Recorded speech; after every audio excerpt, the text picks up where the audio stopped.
नमस्कार दोस्तों, स्वागत है आपका स्टेनो गुरु यूट्यूब चैनल में। दोस्तों आज की वीडियो में हम लोग प्रैक्टिस करेंगे 150 शब्द प्रति मिनट की स्पीड से डिक्टेशन, जो कि आपके आने वाले रिपोर्टर एग्जाम के लिए बेहद लाभकारी होगा। पीडीएफ इसका आपको हमारे टेलीग्राम पर मिल जाएगा। टेलीग्राम का लिंक वीडियो के डिस्क्रिप्शन में दिया गया है।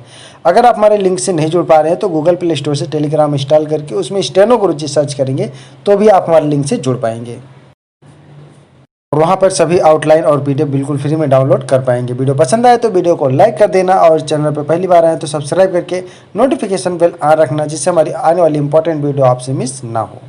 बाकी स्टेनोग्राफर से संबंधित कोई भी जानकारी या सुझाव के लिए आप हमें मेल कर सकते हैं। हमारी मेल आईडी है study4stenographer@gmail.com।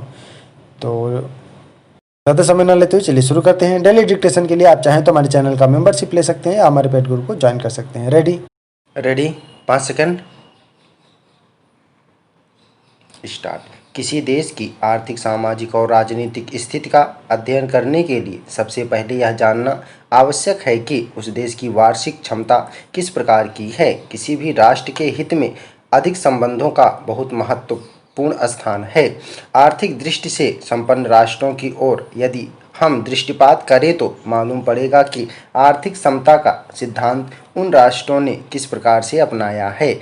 आर्थिक क्षेत्र में जनता के हित अहित को ध्यान में रखते हुए ही देश में आर्थिक समता लाई जा सकती है। जो लोग आर्थिक समानता के सिद्धांत को मानते हैं उनके हित में यही अच्छा है कि पहले वे आर्थिक परिस्थितियों का गहराई से अध्ययन करें।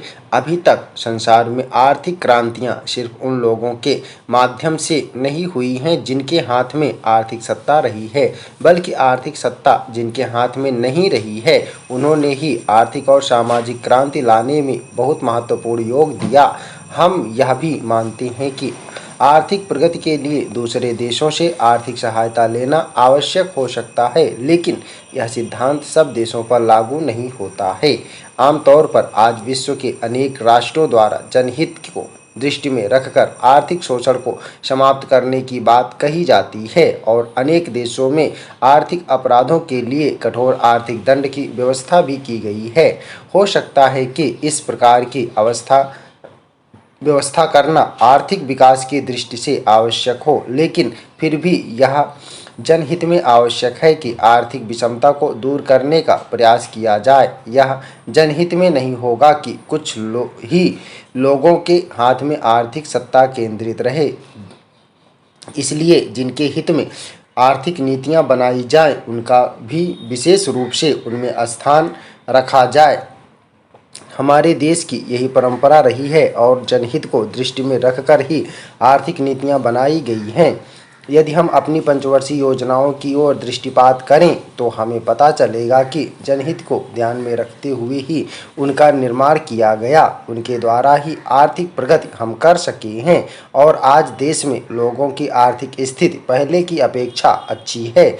आर्थिक प्रगति से ही किसी राष्ट्र की प्रगति संभव हो सकती है। आज भी यह देखकर निराशा होती है कि हरिजन और आदिवासी क्षेत्रों में कई लोग ऐसे हैं जिनको जीवन की सभी आवश्यकताएं सुलभ नहीं हो सकी हैं, यद्यपि उन्होंने देश की महान सेवा की है। ऐसे वर्गों को प्राकृतिक विपत्ति के समय और भी भयंकर संकटों का सामना करना पड़ता है। गर्मी, सर्दी व वर्षा तीनों मौसम इनके लिए कष्टदायक हैं। गर्मी में घरों में बिजली के अभाव में भयंकर गर्मी का सामना करना पड़ता है। सर्दी में कपड़े ना होने से ठंड से मरते हैं। बरसात के दिनों में घरों में अंदर पानी भर जाने या बाढ़ में बह जाने से जान माल दोनों की क्षति उठानी पड़ती है। संसार में हर एक से यह आशा की जाती है कि वह अपने जीवन में कुछ सिद्धांतों का पालन करे। मेरा ऐसा विचार है कि हर क्षेत्र में विशिष्ट ज्ञान के लिए विशिष्ट आचरण की आवश्यकता है। कोई भी व्यक्ति यह कल्पना नहीं कर सकता है कि अगर वह हर एक क्षेत्र में विशिष्ट प्रकार के ज्ञान से अभिभूत है तो इसका यह मतलब नहीं है कि वह हर तरीके से हर दिशा में विशेषता प्राप्त कर चुका है। हर संभव प्रयत्न के लिए विशेष तौर से प्रयास करने की आवश्यकता होती है। बहुधा यह देखा गया है कि जो लोग किसी भी क्षेत्र में विशिष्टता रखते हैं उन्होंने किसी न किसी विशिष्ट प्रणाली का अवलंबन लेकर ही शोध किया होता है, तभी वे विशिष्ट व्यक्ति कहलाते हैं। यूँ तो हर एक भाषा भाषी अपनी भाषा में विशेष अधिकार रखता है, लेकिन विज्ञान के क्षेत्र में हर एक मामले में हर एक जगह से यह बात लागू नहीं होती है। हर प्रकार के विज्ञान में लोगों को शिक्षित करने के लिए यह आवश्यक है कि हर एक जिले में विज्ञान की शिक्षा उस क्षेत्र की भाषा में दी जाए और इसके लिए एक विशेष समिति बनाई जाए। इस समिति में हर संभव तरीके से यह प्रयत्न किया जाना चाहिए कि उसमें हर प्रकार के लोग हों जो विज्ञान, चिकित्सा, समाजशास्त्र आदि के क्षेत्रों में विशिष्टता रखते हों। यह बहुत जरूरी नहीं है कि इस विशेष समिति की बैठकें हर जिले में हर रोज या हर समय हुआ करें, किंतु हर वर्ष इस कार्य का मूल्यांकन किया जाए। विशेष रूप से ध्यान रखने की बात यह है कि जो लोग किसी विषय में विशेषता रखते हैं उनका ज्ञान उस विषय में कितना है यह देखकर ही उन्हें इस क्षेत्र में कार्य करने के लिए नियुक्त किया जाना चाहिए। कर्मचारियों की नियुक्ति के लिए विशेष प्रकार की परीक्षण पद्धति बनाई जानी चाहिए, जिसके द्वारा विशेषता प्राप्त व्यक्तियों के चयन करने में इस बात का ध्यान रखा जाए कि वे विशिष्ट व्यक्ति विशिष्ट ज्ञान रखने वाले हों और हर एक मामले की हर प्रकार से छानबीन करने के बाद ही उनको विशेष अधिकार दिए जाएं। विशेष रूप से ऐसे कर्मचारियों को जिनके ऊपर नीति निर्धारण का कार्य हो अथवा प्रशासन का कार्य हो तभी नियुक्ति दी जाए जब वे इस क्षेत्र में विशेष ज्ञान अथवा अनुभव रखते हों।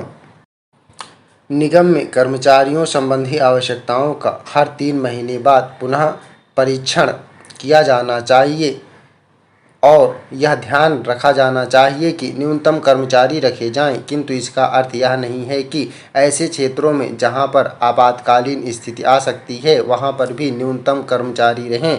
ऐसे मौके पर पर्याप्त संख्या में योग्य कर्मचारियों और विशेषज्ञों की सेवाएं तुरंत प्राप्त करने का प्रयत्न किया जाना चाहिए ताकि लोगों के कष्ट कम हो सकें। मिसाल के तौर पर हर साल देश के विभिन्न भागों में आने वाली भयंकर बाढ़ से बचने के लिए अधिक से अधिक सहायता की व्यवस्था होनी चाहिए। स्टॉप। ओके दोस्तों, आप लोग इसको प्रैक्टिस करिएगा। 150 शब्द प्रति मिनट की स्पीड से है। उम्मीद करता हूं दोस्तों वीडियो आपको पसंद आया होगा, तो चैनल को सब्सक्राइब करके वीडियो को लाइक कर दीजिएगा और अगर इसका पीडीएफ आपको चाहिए तो वीडियो के डिस्क्रिप्शन में लिंक दिया गया, वहां से डाउनलोड कर सकते हैं। डेली डिक्टेशन के लिए आप चाहें तो हमारे चैनल का मेंबरशिप ले सकते हैं। यदि आपको मेंबरशिप ज्वाइन करने में कोई प्रॉब्लम आ रही है तो आप दिए गए नंबर पर व्हाट्सएप या ईमेल कर सकते हैं। हमारी मेल ID है study4stenographer@gmail.com। तो आज के लिए बस इतना ही रखते हैं। मिलते हैं नेक्स्ट वीडियो में नई जानकारी के साथ। तब तक के लिए बाय। Thanks for watching. जय हिंद, जय भारत।